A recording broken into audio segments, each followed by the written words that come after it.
ఇందాక బన్ను గురించి ఇంత వైరల్ చేయడానికి కారణం ఏంటి అసలు? అంటే ఇక్కడ ప్రాబ్లం ఏంటంటే వాళ్ళు మీడియా వాళ్ళు ఎవరైతే ఉన్నారో సో వాళ్ళు చేసిన పని మంచిదనుకోండి దీన్ని ఇంతలా లేపరు ఎవరు. అర్థమవుతుందా?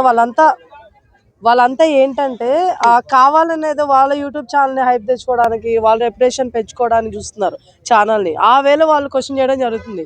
ఇదనే కాకుండా ఇంతకు ముందు అదే ఛానల్ గురించి మనం విన్నది ఏంటంటే అదే పర్సన్ది ఒక ఫుట్పాత్ మీద ఒక అడుక్కుని ఆమె కూర్చొని ఉంటే తన దగ్గరికి వెళ్ళి మాట్లాడుతూ ఇంటర్వ్యూ టైప్ తీసుకుంటూ అక్కడికి వెళ్ళేసి కూడా ఈయన మీకే పుట్టాడా అని చెప్పేసి ఒక చిన్న బాబుని చూపించి అడిగారంట. అంటే వల్గర్. అర్థమవుతుందా? ఎందుకంటే ఇలాంటి క్వశ్చన్ రేజ్ చేసినప్పుడు ఆ ఛానల్ ఇంకేంటి అని చెప్పి చూస్తారు కదా జనాలు ఆత్రంగా. సో ఇది వాళ్ళకి ఏంటంటే అది మైండ్లో పడిపోయింది. సో మనం ఏం చేసినా సరే ట్రెండీగా చేద్దాం అని ఫీల్తో ఏమైపోతుంటే వాళ్ళు చిన్న వ్యాపారస్తులు అబ్బా వాళ్ళ మీద పడి అడగడం ఏంటి మీరు? నాకు అర్థం కావట్లేదు. అవునండి, మరి అది నేను అదే చెప్తాను, అలాంటి వాళ్ళ మీద పడుతున్నారేంటి అంటే ఇప్పుడు మీకు కల్తీ అనేది వీళ్ళ దగ్గర జరుగుతుందని మీరు అంటున్నారా? చెప్పండి, మీరు అంటున్నారా? ఇప్పుడు నిజం చెప్పాలంటే ఆ చిన్న వ్యాపారస్తుల దగ్గర ఇప్పుడు మనం నిజంగా మధ్యతరగతి వాళ్ళైనా సరే ఇంకా కఠిన పేదవాళ్ళైనా సరే వెళ్ళి కొనేసినప్పుడు ఏమైపోద్ది, స్టాక్ అయిపోద్ది. అవునా? పక్క రోజు ఫ్రెష్గా వచ్చింది స్టాక్. అవునా కదా? ఇది నిజం. అలా కాకుండా పెద్ద రెస్టారెంట్లు ఉన్నాయి. ఆడ ఇప్పుడు 1000 రూపాయలు పెట్టి నువ్వు చికెన్ బిర్యానీ తినమని తింటారా? 100 రూపాయలు దానికి ఎక్కువ వెళ్తారా? మనం 100 రూపాయల బిర్యానీ తింటాం మనం. అవునా? ఇప్పుడు ఆ 1000 రూపాయల బిర్యానీ దగ్గర ఏమైపోద్ది, స్టాక్ ఆడ ఉండిపోతుందా? ఉండిపోయినప్పుడు ఏం చేస్తాడు, ఫ్రిడ్జ్లో తీసుకెళ్ళి పెట్టి పక్కన పెడతాడు, నీకు వేడి చేసి పెడతాడు. అది మంచిదా ఇది మంచిదా? దేని క్వశ్చన్ చేయాలి మీరు? మీరు నిజంగా జనం కోసం పనిచేసే మీడియా అయి ఉంటే మాత్రం ఖచ్చితంగా మీరు ఏం చేస్తారు, ఖచ్చితంగా పెద్ద పెద్ద రెస్టారెంట్లు కానీ లేకపోతే వీటన్ని దగ్గరికి ఎక్కడ అన్యాయం చేస్తుంది అక్కడికి వెళ్ళి మీరు మాట్లాడాలి. మీరు అదంతా లేదు, మీ ఛానల్ హైప్ కోసం మీరు పట్టుకుందే టాపిక్, మీరు లేపిందే టాపిక్ అంటే మాత్రం అది వర్స్ట్ థింగ్. అది దీని మీద కొంతమంది ఇప్పుడు రియాక్ట్ అవుతున్నారు. అంటే కొంతమంది నన్ను క్వశ్చన్ ఏం చేస్తారంటే అవ్వాల్సిన వాటి మీద కొంతమంది రియాక్ట్ అవ్వట్లేదు, ఇట్లా బండ్లు లేకపోతే ఇంకోటి విషయాల మీద అవుతున్నారు అనేసి. అంటే ఇది ఫుడ్. అర్థమవుతుందా? ఫుడ్ అనేది అందరికీ అవసరమైంది కాబట్టి నీడ్ కాబట్టి మాట్లాడుతున్నారు, సపోర్ట్ చేస్తాం అనేసి. ఇంకోటి అక్కడ ముస్లిం పర్సన్ అనేది కొంచెం బాగా గట్టిగా అందరూ చెప్తున్నారు అనమాట, గుచ్చి అక్కడ ఆయన బన్ను మీద రాశారా అండి ముస్లిం అని హిందూ అని వీళ్ళు కొనుక్కోవాలని? లేదు కదండి.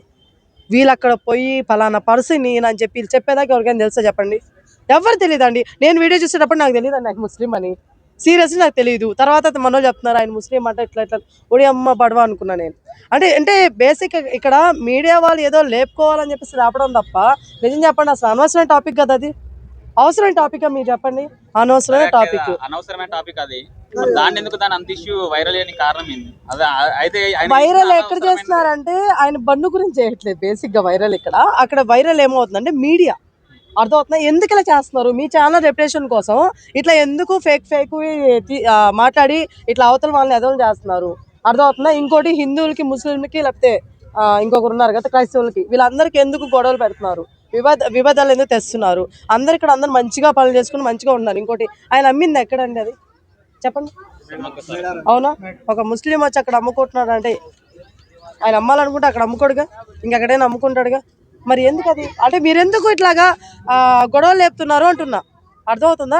ఇలా గొడవలు లేపద్దు, మీ ఛానల్ రెప్యుటేషన్ కోసమో లేకపోతే దేనికోసం ఇవన్నీ చేయొద్దని నేను చెప్తున్నాను. ఇంకోసారి బన్ను వ్యాపారస్తులే కాదు ఎక్కడైనా సరే మీరు నిజంగా అంత దమ్ము ధైర్యాలు ఉంటే, మీకు న్యాయం చేయాలి జనాలు అనుకుంటే మాత్రం, న్యాయం చేయాలి జనాలకు అనుకుంటే మాత్రం పెద్ద వాళ్ళ రెస్టారెంట్కి వెళ్ళండి. ఇంకా చాలా దగ్గర అన్యాయాలు జరుగుతున్నాయి, వాటన్నిటి దగ్గరికి వెళ్ళి క్వశ్చన్ చేయండి తప్ప ఇలా చిన్న వాటి దగ్గర కాదు. ఇంకోటి ఆయన ఒప్పుకుంటున్నాడు, అబ్బా మీరు ఆయన నోట్లో పెట్టుకొని తినేంత వరకు ఆగట్లేదు అబ్బా, మీరు అంత క్రూరంగా మాట్లాడుతున్నారు. మీరు మాట్లాడే మాటలు కూడా ఎంత చిరాగ్గా అనిపిస్తున్నాయి. అవునా కదా? ఇప్పుడు నిజంగా ఇక్కడ ఆ బండిని చాలా మంది తినుంటారు కదా ఆ జాతరలో, ఎవరికైనా ఏమైనా అయ్యిందా? అవ్వలేదు కదా. ఏమైనా అయ్యి ఉంటే కంప్లైంట్ ఎప్పుడు వచ్చేస్తుండేది కదా. మరి అంటే వీళ్ళ ప్రాబ్లం ఏంటంటే 10 రూపాయలకి ఎందుకు ఇస్తారు, 20 రూపాయలకి ఎందుకు ఇస్తారు అన్నారు అయ్యా. ఇప్పుడు ఆయన ఒప్పుకున్నాడు, నేను రవ్వ కలుపుతున్నాను అన్నాడు. ఏమన్నా వేరేగా కలిపాడా? రవ్వే కదా కలిపింది, అది కూడా హెల్తీయా కాదన్నా చూసుకొని కలిపి చేస్తున్నారు. అర్థమవుతుందా?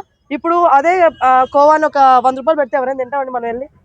తినం కదా. ఆయన దగ్గర ఒక పెద్ద హోటల్లో అయితే 100 కాదండి 150 120 పెట్టి 170 కూడా కొంటారు. అది మన నీలోఫర్ ఉంది, కోవా నడిపోయి ఎంత పెట్టి తింటారు మీరు? 200 బిచ్చి అంటారు. ఏంట్రా అంటే అక్కడ కొంచెం అదేంది బటర్ ఏదో ఎక్కువ ఉంటుంది మహా అయితే. అవునా? మరి ఇక్కడ అట్లా దేని బట్టి క్వాలిటీ అట్లానే ఉంటుంది, ఎవరిష్టం వాళ్ళది. ఓకేనా? ఫైనల్గా నేను ఒకటే చెప్తాను, ఇలాంటి పిచ్చ వీడియోలు చేయకుండా జనాలు పనికొచ్చే వీడియోలు చేస్తే చాలా బాగుంటుంది ఏ మీడియా వాళ్ళకైనా.